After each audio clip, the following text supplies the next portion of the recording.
We're here in cause number 19-32623, and we have had some discussions in the back that I think we need to put on the record with regard to the case and where we are. We have, first of all, sir, you're Dalvius Williams. And Mr. Williams is here with Mr. Rojas. Mr. Smith is here on behalf of the state. There is a second amended motion to revoke unadjudicated probation. So because that new...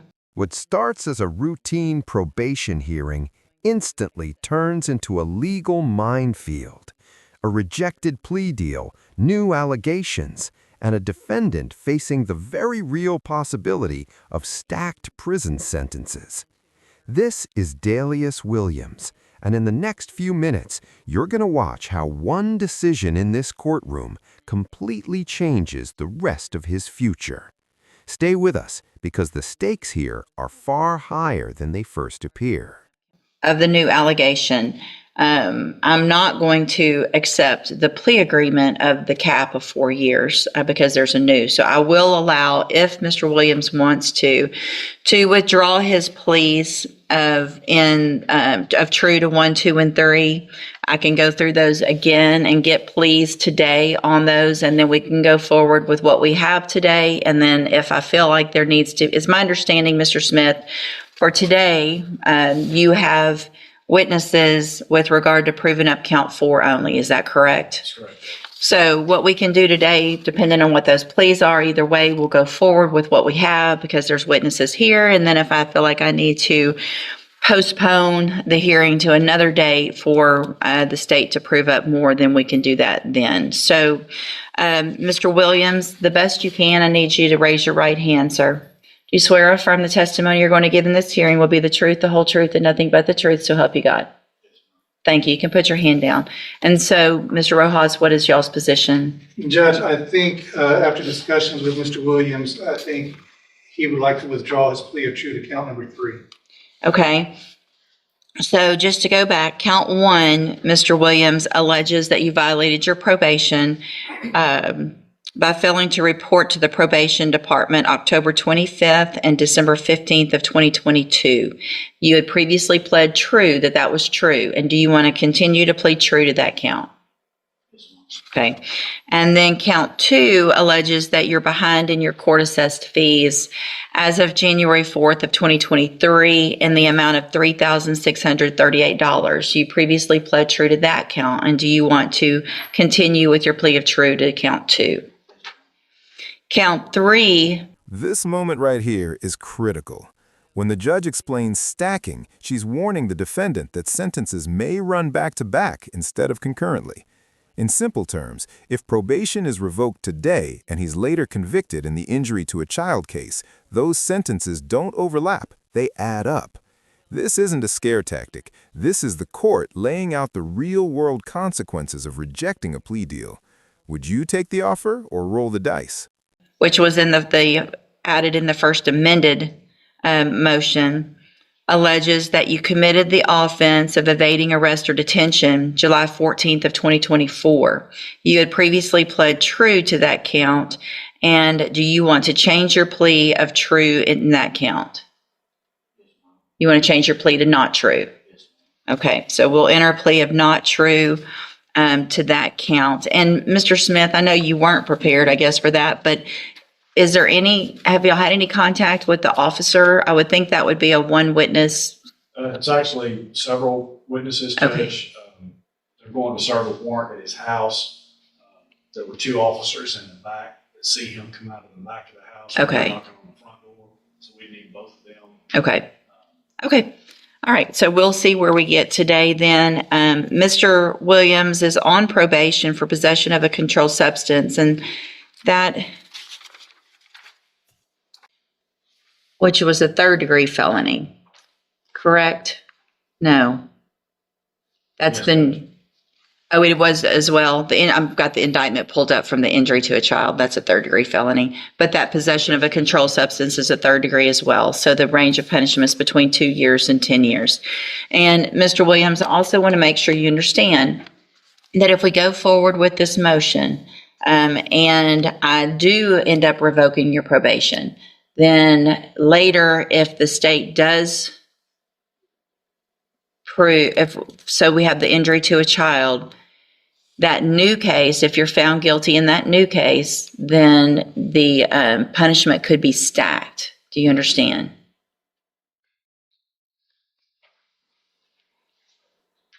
Do you understand that? Okay. Mr. Rojas, you've gone over all of that with him, correct? And it's also my understanding that y'all had, even in the back, Mr. Williams' mom in the back to go through everything, what his options were and all of that this morning. Is that correct as well? That's correct, Okay. What if any offers? I want to make sure Mr. Williams on the record rejects anything that's been offered.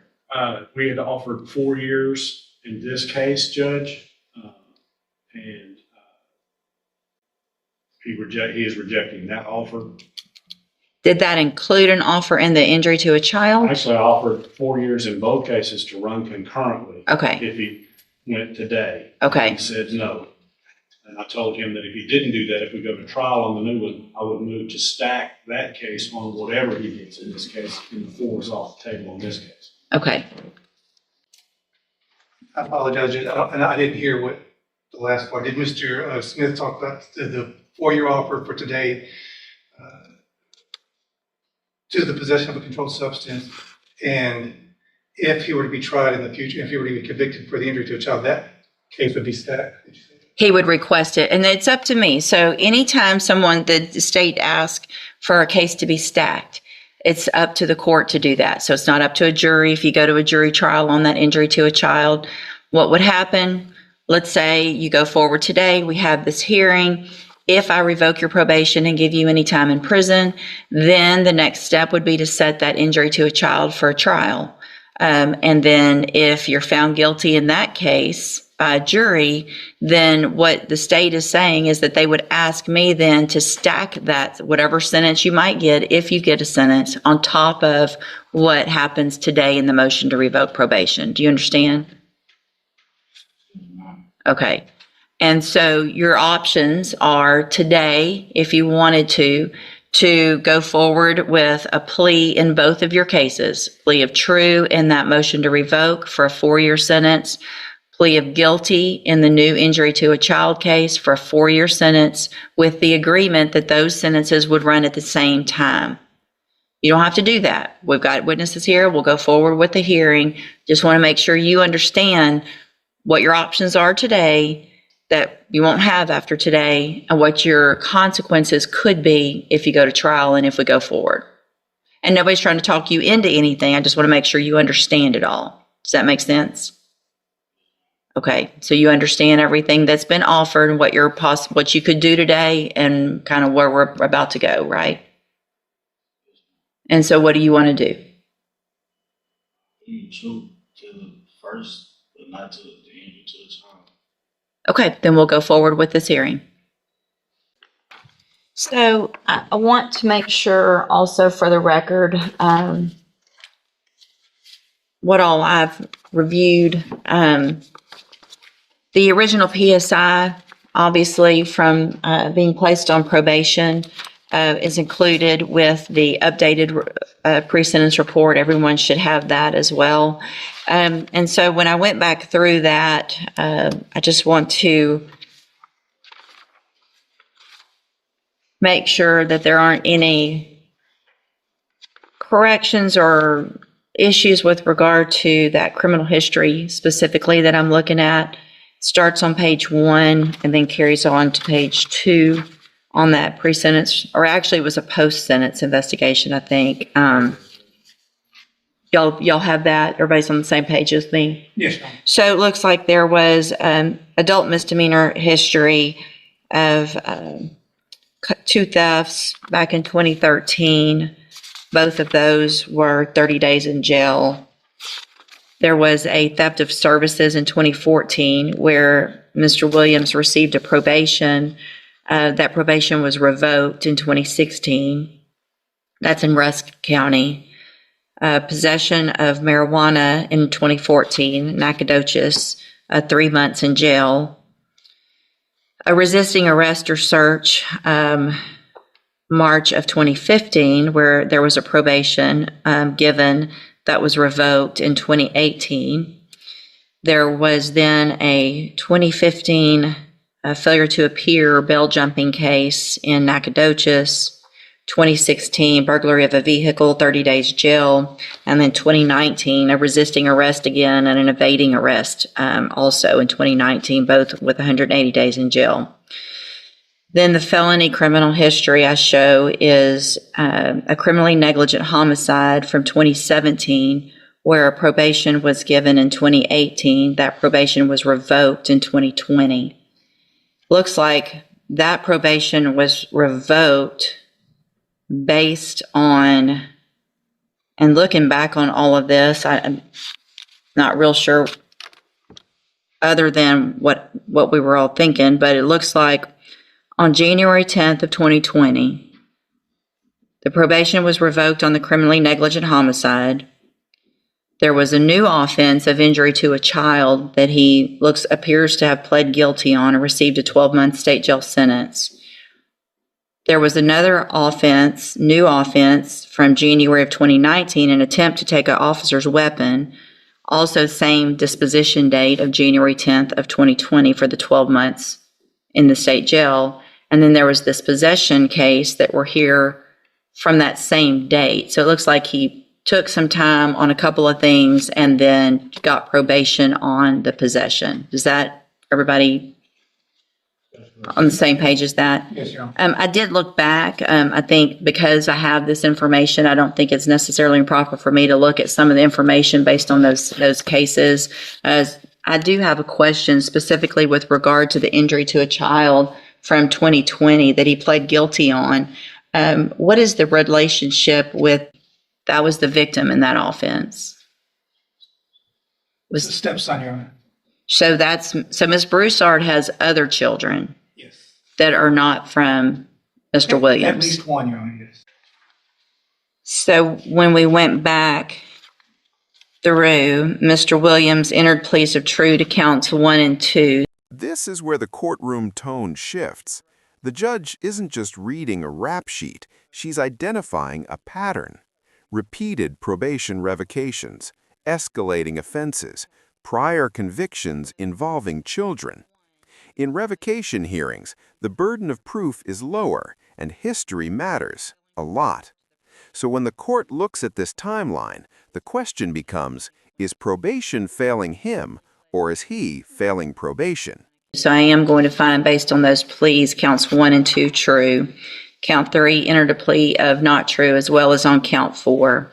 I am going to find, based on the evidence presented today with regard to count 4, that there is sufficient evidence to find count 4 true. And at this time, I am going to find count 4 true. I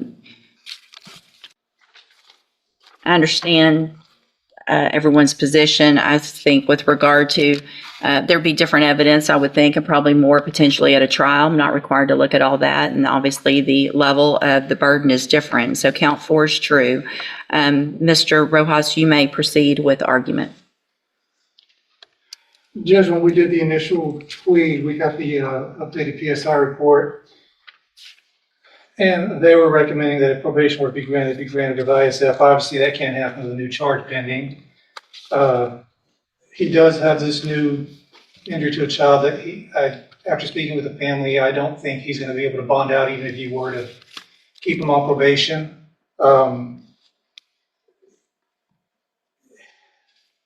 If the court is inclined to keep him on probation without ISF, we ask you to do that.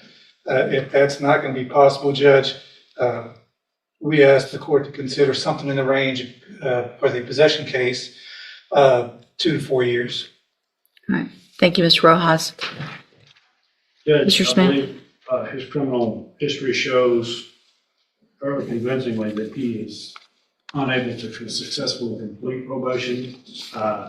Speaking as a probation officer, I don't believe it's their desire to keep him on probation with this type of charge pending, especially in light of the fact that he's already been convicted of injury to a child within the last few years. That tends to me to show more than just a pattern, it's a habit. The fact that He doesn't respect authority, as shown by the jail incident reports. I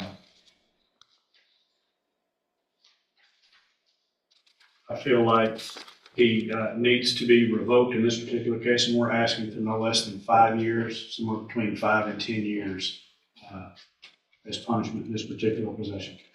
Thank you. And also, just for the record, everybody has those jail incident reports. Those were provided. I've reviewed those as well. Mr. Barksdale's here. Mr. Barksdale, do you, the probation officer, do you have anything to add at this point with regard to your position? No, ma'am, I concur with the district attorney. Okay. Thank you, sir. Mr. Rojas, I would give you an opportunity if you want to. We can ask Mr. Barksdale to come if you have any questions of him. No, Judge. Okay. And Mr. Williams, you're 30 years old? You just turned 31. So I appreciate that you have support here and people here to support you, but your behavior to me tells me that you shouldn't be around any children, much less your own. Whatever is happening with you when you're getting angry at these children with what you're doing, because it's the same. This appears to be the exact same type of incident that you pled guilty for a few years ago when I put you on the probation for the possession. And this,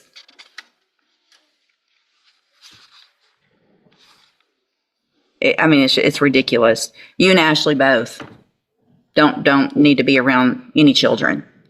Don't need to be having more children. You can't take care of your own children, and you're disciplining them by doing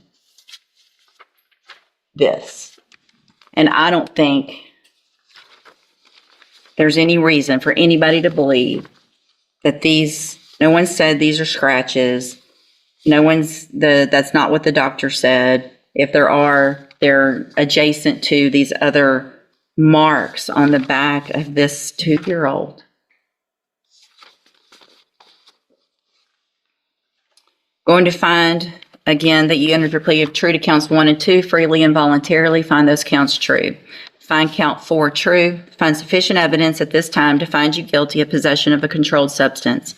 Going to sentence you to a term of 8 years in the institutional division of the Texas Department of Corrections. You will receive credit on that sentence for any time that you've been in custody that the law gives you the right to receive. I'm going to hand you the trial court certification.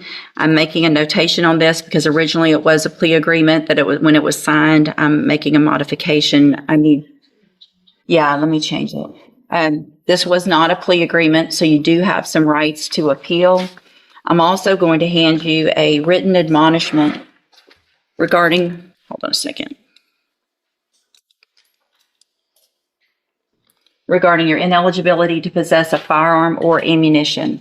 Because of the judgment entered against you, you're ineligible under Texas law to possess a firearm or ammunition. Possession of a firearm or ammunition could lead to charges against you. Firearm is a legal term, and you should read the written admonishment I provide you to see what devices qualify as a firearm. If you have questions about the laws that make you ineligible to possess a firearm or ammunition, or about how long that lasts, you can talk to Mr. Rojas. Thank you all. I'm sorry. I know this is difficult for everyone, but I have no doubt in my mind that Mr. Williams, not just on this occasion, but probably on many, has obviously improperly disciplined, if that's what you want to call it, all of these children. So, court is adjourned. In the end, the court revoked probation and sentenced Dallas Williams to 8 years in prison, far beyond the 4-year deal he rejected earlier that day. The judge made it clear this wasn't just about missed reports or unpaid fees, but a pattern of dangerous behavior and repeated chances already given. This case is a powerful reminder that courtroom decisions are often made long before the final ruling, shaped by history, credibility, and risk to others. If you found this case as shocking as we did, hit that like button, share your thoughts in the comments, and don't forget to subscribe for more jaw-dropping courtroom breakdowns. All right.